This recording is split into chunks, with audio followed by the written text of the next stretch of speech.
afternoon. I'm Victoria Marshall with the latest news from the Washington Watch News Desk. Yesterday was day 3 of the Democratic National Convention in Chicago. Last night, during the primetime speeches, notable speakers took to the podium, including former President Bill Clinton, former House Speaker Nancy Pelosi, Oprah Winfrey, and Kamala Harris's running mate, Minnesota Governor Tim Walz. Oprah Winfrey gave quite a defense of abortion, or the right to kill an unborn child, which was met with thunderous applause by convention goers. If you do not have autonomy over this, if you cannot control when and how you choose to bring your children into this world and how they are raised and supported, there is no American dream.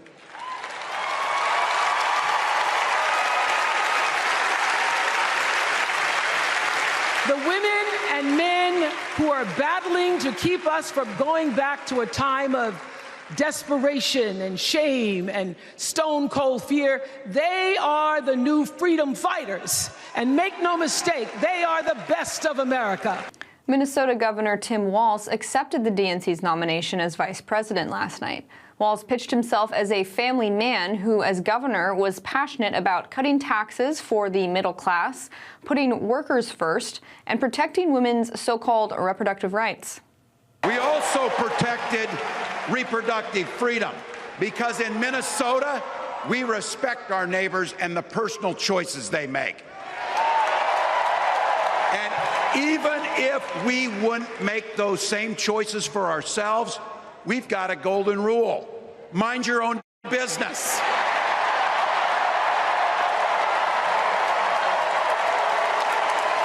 And that includes IVF and fertility treatments. And this is personal for Gwen and I. If you've never experienced the hell that is infertility, I guarantee you, you know somebody who has. Walz's comments on IVF come after the Harris campaign quietly walked back Walz's statement saying he and his wife Gwen did IVF. The couple used a different procedure to have kids. Walz is capitalizing on a Democratic strategy to label Republicans as anti-IVF. And in other election news, former President Donald Trump hosted his first outdoor rally since the assassination attempt on July 13th. The president spoke behind bulletproof glass. But the voters will hold Kamala and Joe accountable for this November when I take office, and they're going to be held accountable for what they've done to this country.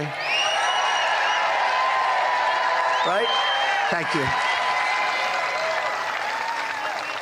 I will ask for the resignations of every single senior military official who touched the Afghanistan disaster. I want their resignations immediately. Ohio Senator J.D. Vance and Trump's vice presidential running mate is also on the campaign trail and doing media interviews. Here's what he told CNN's Jake Tapper yesterday about Democrats' dark vision for the country.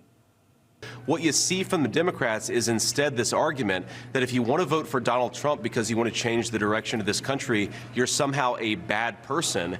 And I really think that that dark message really doesn't gel at all with the idea that somehow the Democrats are the joyful party. There's a lot of attacks on Donald Trump, a lot of criticisms of what he's done and what he's said, not a whole lot of positive vision for how Kamala Harris is going to fix the problems that plague the country. And in other domestic news, Texas Attorney General Ken Paxton is launching an investigation into reports that non-citizens are being registered to vote in Texas. In a statement posted to X, the Attorney General wrote that Texans are deeply troubled by the possibility that organizations purporting to assist with voter registration are illegally registering non-citizens to vote in our elections. The Biden-Harris administration has intentionally flooded our country with illegal aliens, and without proper safeguards, foreign nationals can illegally influence elections at the local, state, and national level. And those are today's headlines. I'm Victoria Marshall. Up next is Washington Watch with Tony Perkins.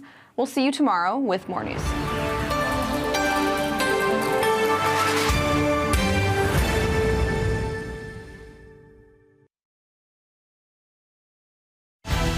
From the heart of our nation's capital in Washington, D.C., bringing compelling interviews, insightful analysis, taking you beyond the headlines and sound bites into conversations with our nation's leaders and newsmakers, all from a biblical worldview.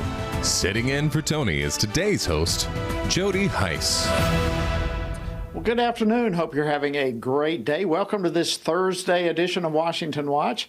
I am your host, Jody Heiss, Senior Vice President here at the Family Research Council and President of FRC Action. An honor to have you joining us today, and we've got a lot to cover. Here are some of the highlights. Democrats speaking in Chicago this week want voters to believe that the Biden-Harris administration did not create a border crisis and that the border czar, Kamala Harris, will enact tough border security in her new administration if she happens to be elected president. Kamala Harris is not weak. For 20 years, Kamala Harris has been tough as nails when it comes to securing our border. Tough as nails. Well, that was Democrat Senator Chris Murphy yesterday claiming that Harris and not Trump has been tough on the border.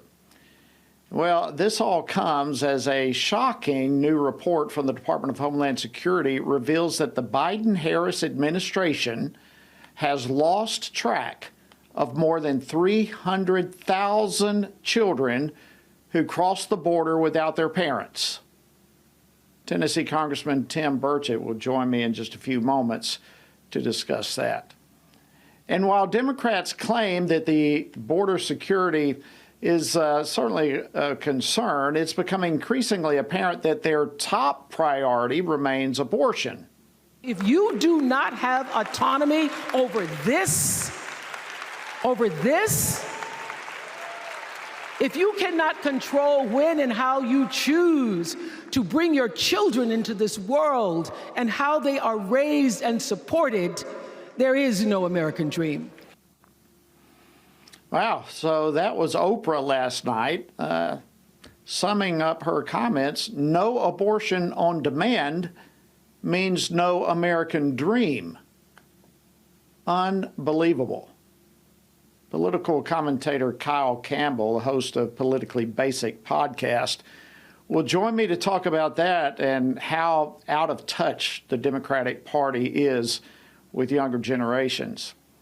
And a recent expose revealing how woke ideology has infected the motorcycle company Harley-Davidson has the beloved brand pumping the brakes on much of their nonsense as it relates to woke ideology. And conservative filmmaker Robbie Starbuck, who has been successful in getting companies like Harley-Davidson to reverse course on DEI projects, will be joining me a little bit later on the program to talk about that. And then there's new research that reveals that evangelicals may no longer be having a powerful influence on our culture that they have had in the past. Wow. How has this contributed to our culture's continued and rapid decline? That's a powerful question. I'll be talking about that with George Barna, Senior Fellow Research at FRC's Center for Biblical Worldview. So we have a lot coming your way, as always. Our website, TonyPerkins.com. I want to encourage you to go there if you missed this program or if you want other archived or just want some information, a great website there for you. And this election year, I want to again invite you to attend on October 3rd through the 6th in Washington, D.C., our Pray, Vote, Stand Summit. This will be one of the most powerful, impactful summit gatherings that you ever attend. It'll be a national gathering of spiritually active, governance-engaged conservatives, sage-cons as we call them. We'll be dealing with things like the recognition that we must have spiritual renewal in this country. Registration is open right now, and I'm asking you to come join us in our nation's capital for this powerful event. You can check out more details and register right now by going to PrayVoteStand.org. PrayVoteStand.org. All right, let's jump into the details of today's program. While Democrats give speeches in Chicago this week gaslighting the public that border czar Kamala Harris is actually committed to border security, A shocking new report from the Homeland Security Inspector General reveals that the Biden-Harris administration has lost track of more than 320,000 migrant children who crossed the border without parents. Folks, these children, they were released to sponsors here in the U.S., and now they're at risk for sex trafficking, forced labor, and who knows what other forms of exploitation. So when the Democrats talk about joy at their convention, this is the reality that they want you to ignore. This is the reality they don't want you to know about. And joining me now to discuss this and more is Congressman Tim Burchett. He serves on a number of committees, including the Foreign Affairs Committee and the Powerful Oversight Committee. He represents Tennessee's 2nd Congressional District. Congressman Burchett, always great to see you, my friend. Welcome back to Washington Watch. Thanks for having me back on, brother, and it is a pleasure. Well, listen, let's start with this shocking new report. Possibly 300,000 plus illegal immigrant children are missing. What does this tell us about the Biden-Harris administration and the border crisis that, again, I'll underscore, they created? Absolutely. It shows that they're a complete failure. And I was listening to NPR by accident on the way in today. I'm coming back here to my home office, and I saw they were on the attack on Trump on the border. So I guess word's gone on high. You know, there's a book called The Art of War by Sun Tzu, and he says something, know thy enemy, know thyself. And, you know, our enemy right now is telling us that we created this problem, when in the reality we know we didn't. And the legacy media is just barking out the talking points, ringing the bell, so to speak, like Pavlov's dog, and we come salivating, because there could be nothing further from the truth. Kamala Harris was in charge of the border. Then all of a sudden they decided to put out that she wasn't. If you saw when that happened, that was during a committee, appropriations committee, that the chairman put that out. And then all of a sudden, all the press, all the Democrats had their talking points. Folks, this is the deep state. It's not a swamp, it's a sewer. This is what's going on in our country. They're trying to recreate history, and then you've got a group of Americans that are actually believing this garbage, and they want nothing more than to destroy this country, and they're on their way to doing it. Yeah, it's stunning, and the ability to twist and dodge and change the narrative is just amazing. In fact, I mean, going on right now at the Democrats' convention, they're literally attempting to craft a narrative that Harris is tough on the border and that Donald Trump, Speaker Johnson, Republicans stopped a bipartisan border security deal that would have closed the border, they said. Are they hoping somehow, Congressman, that the American public really don't know what H.R. 2 was all about? Well, currently America does not know, because no one's telling them, and you're exactly right. It allowed up to 5,000 people a day over the border before it enacted some sort of border wall, which I guess would just appear out of nowhere. So 4,999 people coming over our border illegal, murderers, rapists, everything you can imagine, every criminal, every mentally ill person in Central America coming right over our border up to that point at 4,999, and they were okay. So that's what this bill did. It codified those folks coming into our country so they would be here more or less legally. It was a bogus piece of legislation. As you know well, they blame it on Trump. Heck, they should have blamed it on me, because I came out 2 weeks prior to Trump even saying anything about it. I said, this is awful. This thing is terrible. This is not what we need. This is not a start. This is putting into law 4,999 people a day coming over our dadgum border. The media lies, but we've got to start playing hardball, Jody. We've got to quit this wringing of hands and circling up and saying, oh, let's negotiate. There is no negotiation. This presidential election, this Senate election, this congressional election is for the future of this country, bar none. We are standing at the abyss. We are staring over into this deep, dark abyss, and we have a chance to step back from it and by electing Trump, or we can go forward and not do anything and let Kamala Harris continue ruining this country. Because I guarantee the gloves will come off. If they get the House, the Senate, and the White House, it's over. Everything we fought for the last over 200 years is over. Yeah, it's frightening. People have to pray, they have to vote, they have to stand, and now is the time for that line to be drawn in the sand. You know, on another issue, I know the military is important to you, your family, your dad, your parents, and it's just in you. But the Democrats, as they rolled out Vice Presidential candidate Tim Walz, I mean, he's got all sorts of problems, not the least of which is the ability to tell the truth. And that has been underscored as in reference to his military record. Your thoughts on Walz? Well, I think he's created, and it doesn't matter what the truth is anymore. If there was something more to his record, if the Republicans were lying, you would have every editorial chief in the country. They've already gotten their words from on high, from the Democrat leadership. Every TV station would have jumped in to defend him. You've noticed they've kind of brushed over that and gone away with that because they don't care, because they know. I mean, this is the party that elected Bill Clinton, for goodness sakes, a legitimate draft dodger against George Bush Sr. Granted, he was a moderate by my standards, but he was a heck of a lot better than Bill Clinton was. And that's the man we elected over. And that is what the press sold us. And they will sell us everything. Young people don't understand that the fight that went on, these rifles behind me, they were taking off people that my father killed in the Second World War in the Pacific. This is, you know, this is the world we live in. This is the reality of our military. It's not somebody sitting behind a desk. It's men and women that have to go in horrible places and do horrible things to bad people.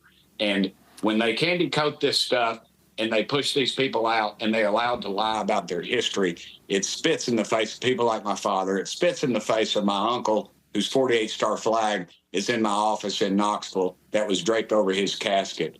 And you know, it just infuriates me. And that's the world we live in. As well it should. And yet I watch and see all this, and in spite of there been so many multiple people sending letters and talking about this, still last night the Democrats roll out this continued claim that Walz was a command sergeant major in the National Guard. I mean, they just continue to roll this out. What does all this tell us? We've got about a minute left. It tells us that their narrative works because they continue to lie, and they don't change it. And they know it's working because Americans are gullible. We don't stand up for the conservative folks, just get rolled over. We have preachers that are afraid to preach the gospel. We have men and women going to school board meetings protesting that their children are being taught pornography and labeled domestic terrorists. We have people standing up for the sanctity of life, which the Democrat Party does not stand up for, that are labeled as domestic terrorists because they pursue their First Amendment rights. Do not kid yourself. Get off your butt. And if your preacher doesn't preach the gospel and tell it like it is out of the Bible, you need to get another preacher, because at the base of it, that's where we're losing our foundation, Jody, and we're losing our guts, and we've got to take this country back. No question about it. We are losing it, and we've got, you know, up to this point, they're going to take us without a shot. And there, about a month ago, they took their shot. Got to go. Congressman Tim Burchett, always an honor to have you. Thank you for being on the tip of the spear in so many ways. All right, friends, stay tuned for more Washington Watch after the break. A recent expose has Harley-Davidson hitting the brakes on their woke agenda. We'll discuss it right after this break. Stay tuned.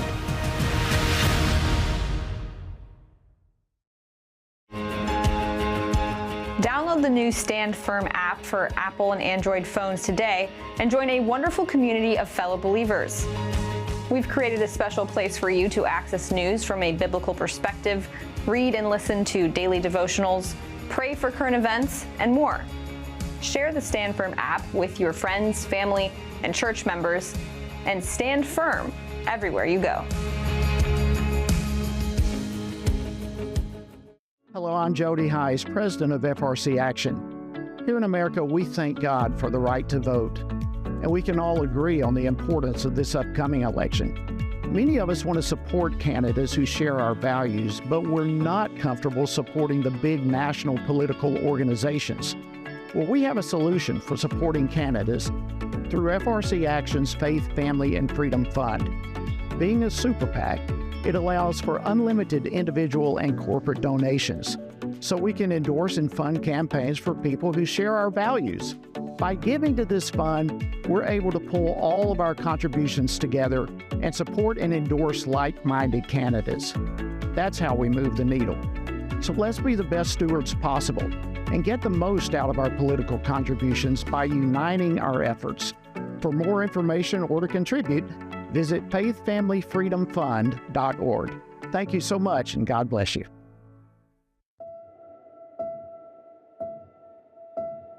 All of us are born with the desire to find truth and meaning. Where did I come from? What happens when I die? While our answers to these questions may divide us, we are united in our need for the freedom to answer life's biggest questions and make life's biggest decisions for ourselves. That's why religious freedom matters for everyone. Religious freedom matters because the powerful have long wanted to control those who are less powerful. Religious freedom matters because the freedom of those who are different is often threatened by those who believe different is dangerous. At the Center for Religious Liberty at Family Research Council, we promote religious freedom for everyone because the only alternative is religious freedom for no one. We encourage Americans and the American government to engage and advocate for the persecuted, and they do. We work every day to bring good news to the afflicted, to proclaim liberty to captives and freedom to prisoners. We do it because that's what Jesus does. We work to give freedom to others because we ourselves have been set free.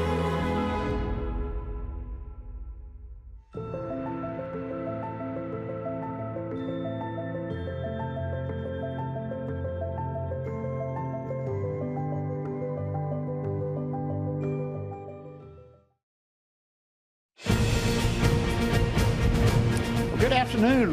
Welcome back to Washington Watch. I'm your host, Jody Heiss. Glad to have you joining us today.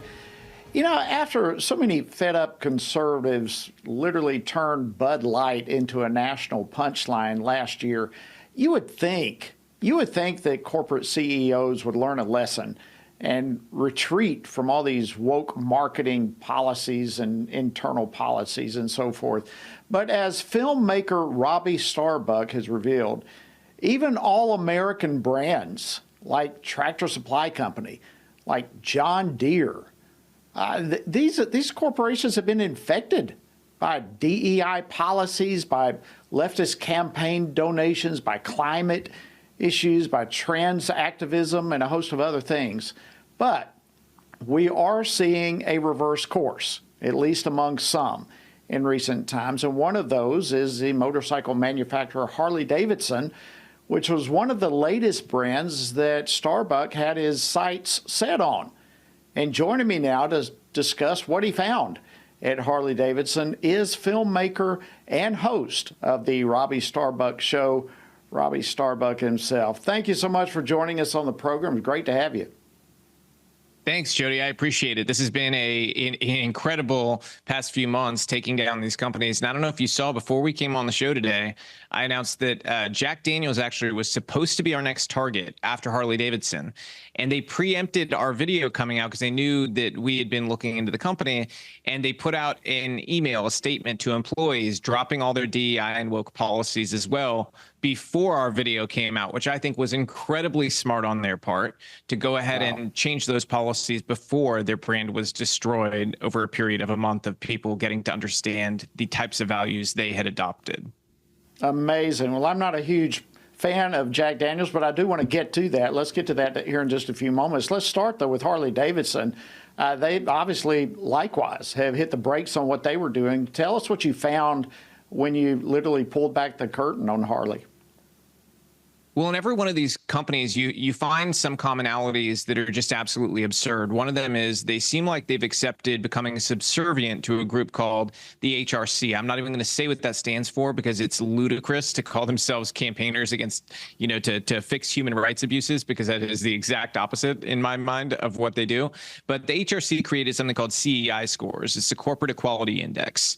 And companies have essentially been beholden to the idea that they need to score 100% on these CEI scores scores or they're in trouble, right? Okay, so it's turned into this ludicrous thing in corporate America. And 100% score on the CEI score means that you are funding sex changes for not only adults, but you're also funding transition, medicines and procedures for children, okay, in some cases. So, I think everybody understands the names of these companies that we're talking about. These are companies that depend on the conservative consumer. There is no excuse for them fraternizing with a group like the HRC, who fundamentally and openly hate Republicans.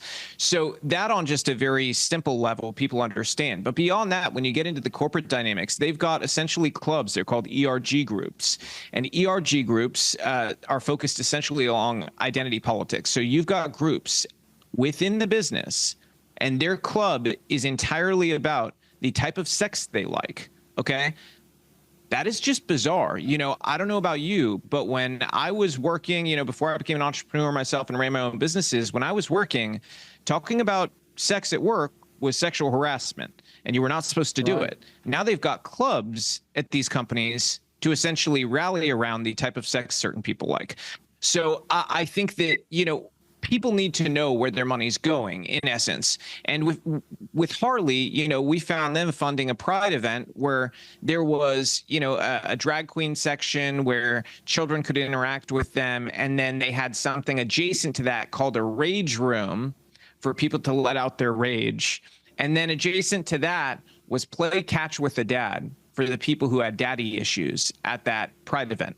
This is all absurd stuff. I mean, you go down the line, they were recommending books like White Fragility to their employees at Harley Davidson. White Fragility is written by somebody named Robin DiAngelo, who's a far left activist. And what underpins the thesis of her book is essentially white people are blamed for everything, and America is just laden with white supremacy, and that essentially we're just a racist country.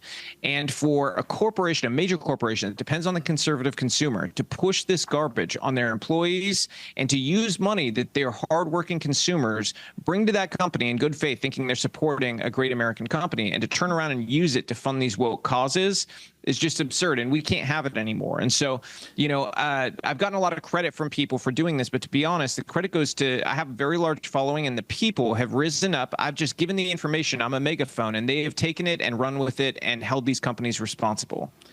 All right, we've only got a couple of minutes left, so I do want to get to the Jack Daniels that you brought up, but all right, so you exposed this at a company like John Deere, Tractor Supply, whatever. What happens next?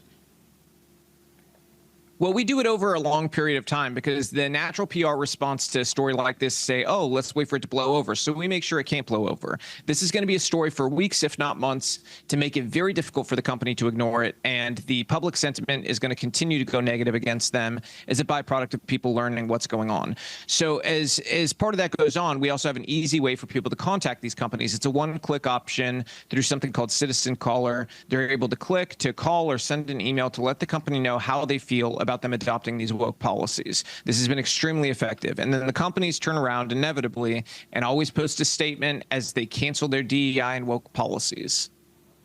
Amazing. All right, real quickly, you started with this. Jack Daniels obviously caught wind that you had them in their sights. What happened?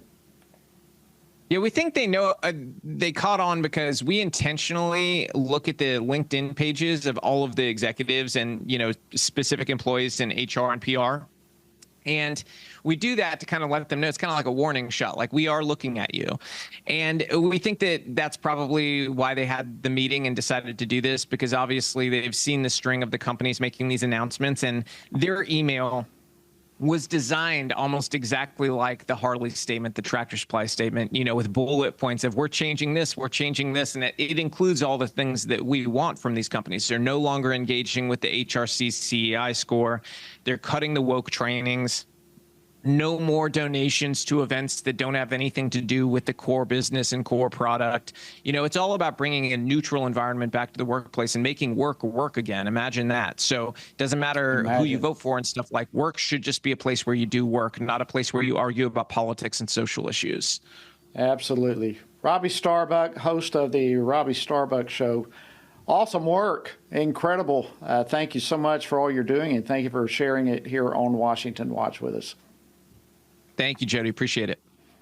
All right, folks, much more on the priorities that the Democrats have at the DNC. We're going to continue unfolding it, so stay tuned. We'll be back right after the break.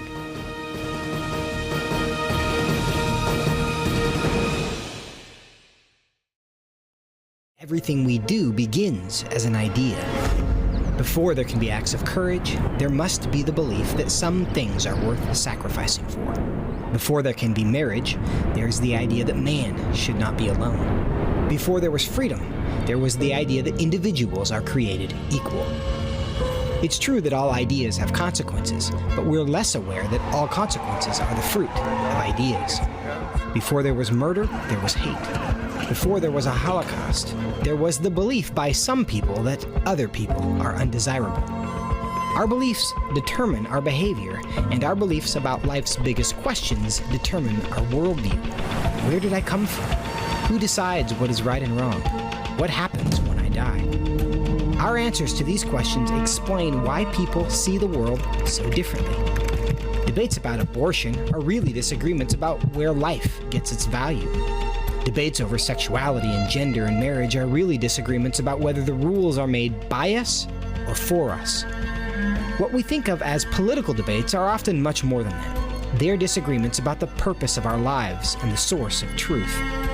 As Christians, our goal must be to think biblically about everything. Our goal is to help you see beyond red and blue, left and right, to see the battle of ideas at the root of it all. Our goal is to equip Christians with a biblical worldview and help them advance and defend the faith in their families, communities, and the public square. Cultural renewal doesn't begin with campaigns and elections. It begins with individuals turning from lies to truth. But that won't happen if people can't recognize a lie and don't believe truth exists. We want to help you see the spiritual war behind the political war, the truth claims behind the press release, and the forest from the trees.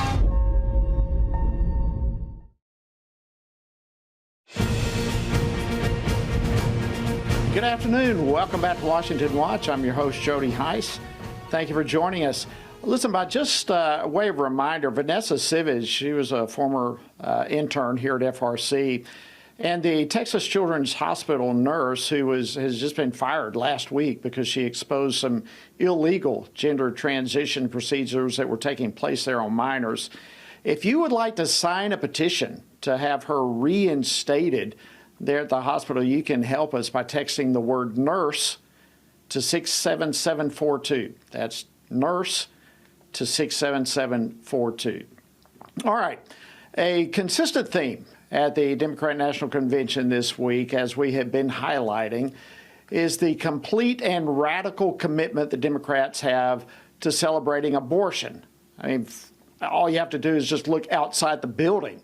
Planned Parenthood's mobile abortion facility is there ready to kill babies just outside the convention center, and they're doing so.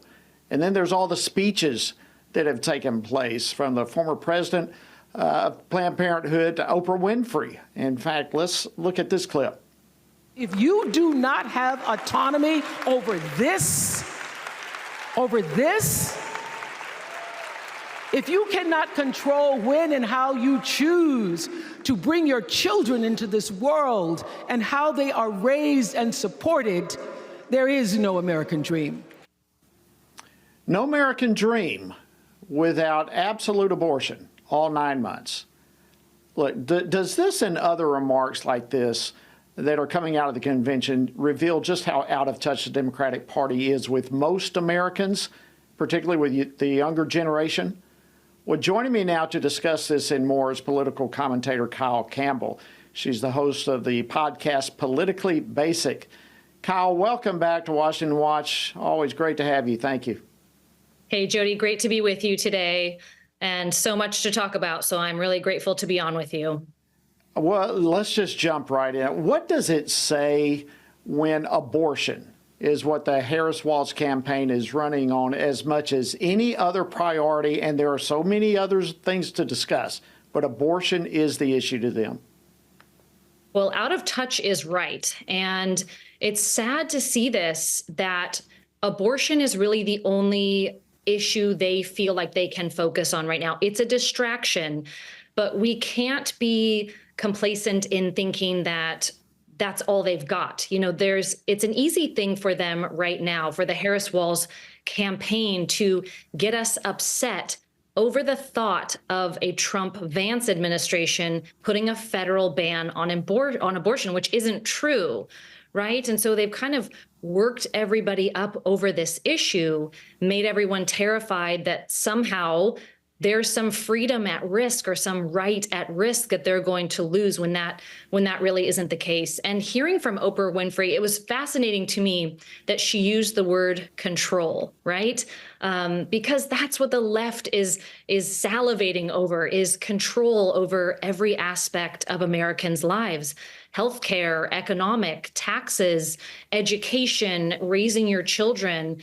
And abortion is a way to do that, too. So it's so disappointing to watch a DNC see this convention happen, want to hear some policies. We want the best for our country as a whole.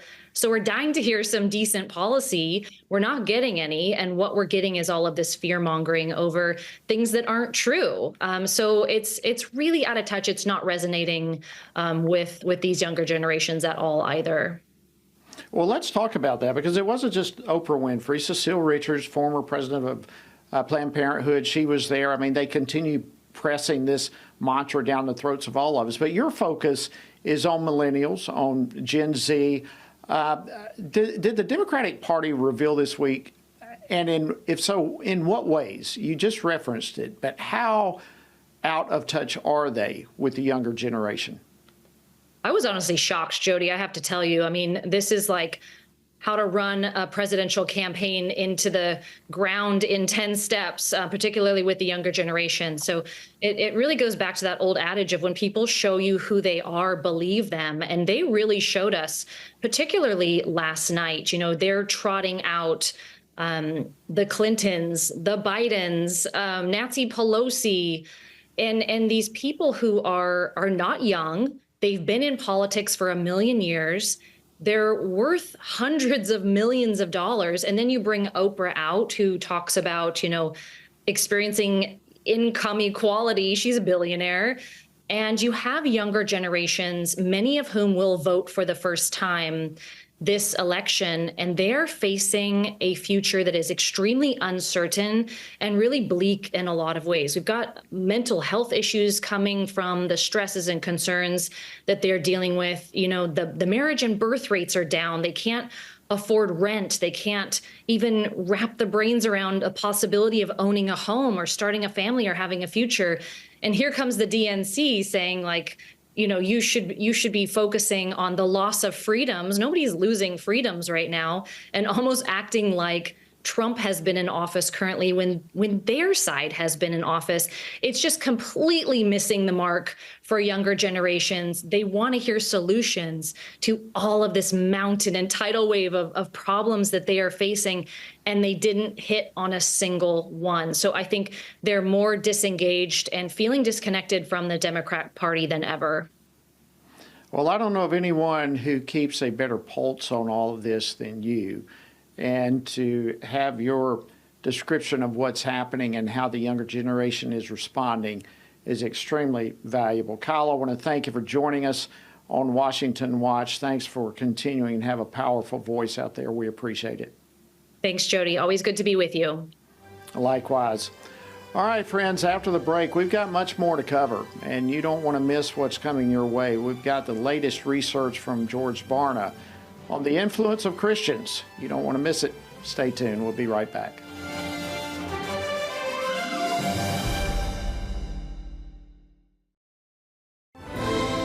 Join us October 3rd through the 6th as we gather with spiritually active, governance-engaged conservatives from across America at the Pray, Vote, Stand Summit in Washington, D.C. We'll pray for our nation, engage in government and culture, and stand for biblical truth alongside Christian leaders, worldview experts, and government officials. We'll discuss important issues like the sanctity of life, religious freedom, protecting students, strengthening families, praying for our nation, and how you can impact America's future from a biblical worldview. Our nation stands at a critical juncture, and we must ensure that the issues impacting faith, family, and freedom are understood and advanced.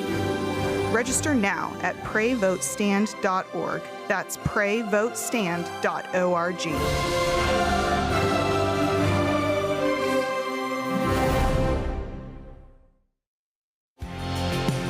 Jesus said in John 15, "These things I've spoken to you, that my joy may remain in you, and that your joy may be full." In 2024, in these divided and uncertain times, how can this be possible? By abiding in Him through His Word. At Family Research Council, we want to help you do that, which is the reason for the Stand on the Word Bible reading plan. In just 10 to 15 minutes each day, you will have read the entire Bible in just 2 years. But more importantly, you will be abiding in Him daily. Find our Bible reading plan at frc.org/Bible. And join Tony Perkins each weekday for a 10-minute devotional inspired by the daily reading and designed to encourage you on this journey through the Bible. Listen on Apple Podcast, Spotify, and YouTube. And remember, the grass withers and the flower fades, but the word of our God will stand forever. Research has found that there are 59 million American adults who are a lot like you. There are millions of people around the country who are born again, deeply committed to practicing their faith, and believe the Bible is the reliable Word of God. But that's not all. They're also engaged in our government. They're voters. They're more likely to be involved in their community, and they're making a difference in elections. The problem is that a lot of them feel alone too. We want to change that. FRC wants to connect these 59 million Americans to speak the truth together, no matter the cost.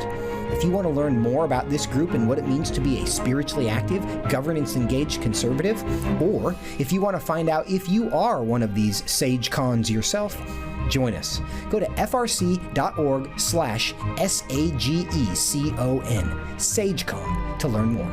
That's SAGECON, SageCon, to learn more.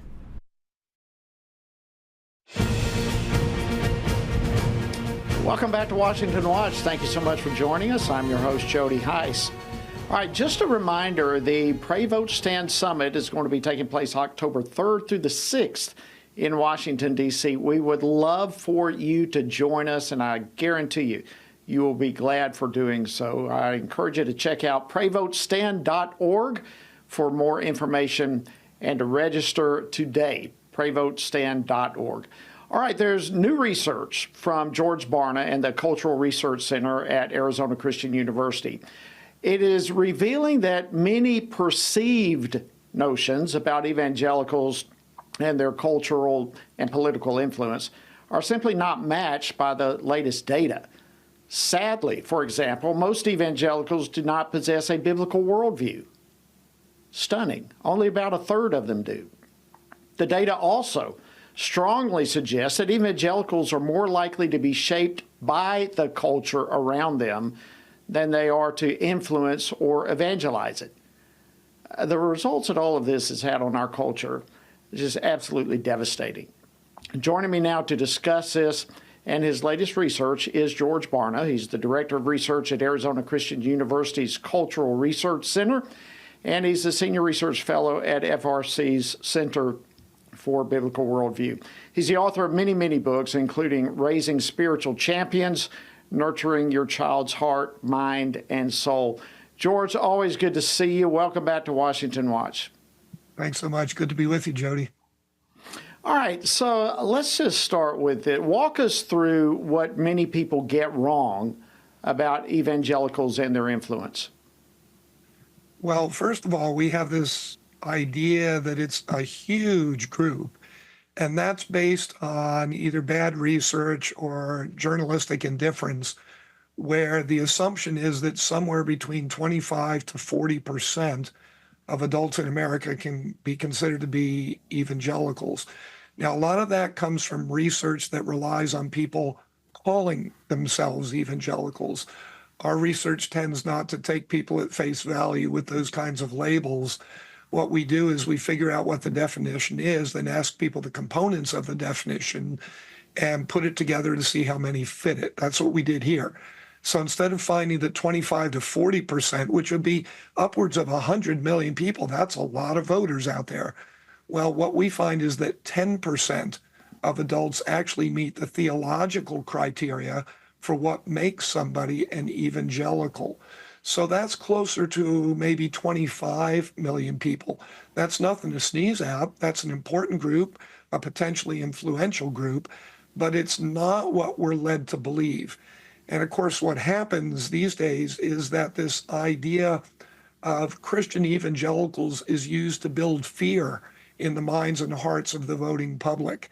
How? Because journalists will tell people, well, you know, these evangelicals, they're Christian nationalists. They don't want a democracy, they want a theocracy. So there's a lot of, bait and switch that goes on here, both with the data and with the concepts when we're talking about these things. But we've got to also take a deep look at the fact that so many of the people who even qualify as theological evangelicals don't really buy the Bible at face value. Many of their beliefs are not consistent. Now, many are. I'm not saying it's a lost cause or they're bad people, but there's a lot of misinformation in the minds and hearts of people who, even when you define them theologically as evangelicals, they're not buying into what the Bible teaches and they're not living it out. Wow. Is it fair to say, George, and I think it is, I want to put this out there to you, that basically the study found that many evangelicals perhaps get the big picture of Christianity, but they struggle in the sense of trying to apply those core principles of the Bible to everyday situations. They're too often victims of catchy slogans, of feel-good behaviors as promoted by our culture in which we live.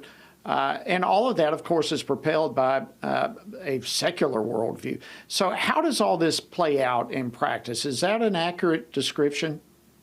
I think it's a very accurate description, Jody, and it's one of the things that the data supports. And so when we look at what evangelicals do and believe, yeah, they get some of the big picture things that the Bible teaches. And so they'll believe in the biblical notion of God. They will believe that God is the basis of all truth. They'll believe that the purpose of life is to know, love, and serve God with all their heart, mind, strength, and soul. They believe the universe was created by God. They believe in the reality of Jesus Christ, that he lived on earth. They believe that Satan exists. So they get those things. But once you get away from those kind of Sunday School 101 teachings, that's where things get pretty murky. And so when we start talking about the nature of moral truth, when we start talking about the application of moral truth, when we start talking about our responsibility to other people in terms of sharing the gospel, what is the gospel? Did Jesus live a sinless life? These are things that don't get talked about quite as much in our churches, and those are the kinds of issues that relate to not only our lives, but also the political issues of the day. When we look at issues such as abortion, transgenderism, and so forth, that's where evangelicals really struggle to make the connection between biblical truth. Who am I in America, and what's my influence supposed to be here if I'm trying to honor Christ and advance his kingdom? So there's a degree of, I want to be a little careful in using this word, but I'm gonna use the word theology. There's a degree where their theology comes from the Bible, but taking that theology into the world is a different matter altogether. In fact, within a spiritual realm, the Bible's fine theologically, but you get outside of the church setting, and all of a sudden they're being more influenced by the world, by the news that they watch, by politics, or whatever other competing worldviews. Is that what you're saying? Yeah, that's accurate. And I think, if you want to ask, well, so what are some practical applications or implications of that? We could talk about things like the fact that, shockingly to me, theologically defined evangelicals, that 10% that pretty much gets it theologically, biblically, Well, they're not willing to talk to other people who hold different political opinions from them. In fact, of the, I think it was about 80 different segments of the population that we looked at, theological evangelicals were toward the bottom, if not at the bottom of that list of people who are willing to enter into discussions with people who believe differently than them about political and social issues. Now, that's a far cry from what we always hear about evangelicals, that they're going to be in your face, they're going to be quoting scripture, they're going to be talking about what the Bible teaches. Our data is showing, well, things have changed over the last 40 years. That's not what theological evangelicals are like anymore, if they were that way previously. We even look at voting, and we find that upwards of a third of them, more than a third of them, are not likely to vote currently in this upcoming election. Variety of reasons behind that, but the point is, where we looked at the last two elections, and to take another group that we look at, SageCons, well over 90% of SageCons voted in each of the last two elections. Evangelicals, not close to that number. So we've got issues there. Or even simple things that people may never know about. You doing things like boycotting products or services that support a progressive ideology. Most evangelicals aren't willing to do that. So these are some of the ways where, we look at what is the reality of evangelicalism in America today, far different than the fear-mongering going on in the journalistic realm related to evangelicals, but also perhaps pretty far removed from what many of our pastors and church leaders think is happening with evangelicals. And part of that, frankly, may be because we also found that most evangelicals don't even attend what's usually thought of as being an evangelical church. They attend other kinds of churches. All right, so you're going down this pathway. So let me ask this: if evangelicals, professing evangelicals, so many of them really don't have a biblical worldview, and they are not being salt and light in their communities, their world, they're not evangelizing. Did your study in any way determine what kind of impact that is having on our current culture and society? Well, yeah, it goes back again to the fact that the media now have become the evangelists of America.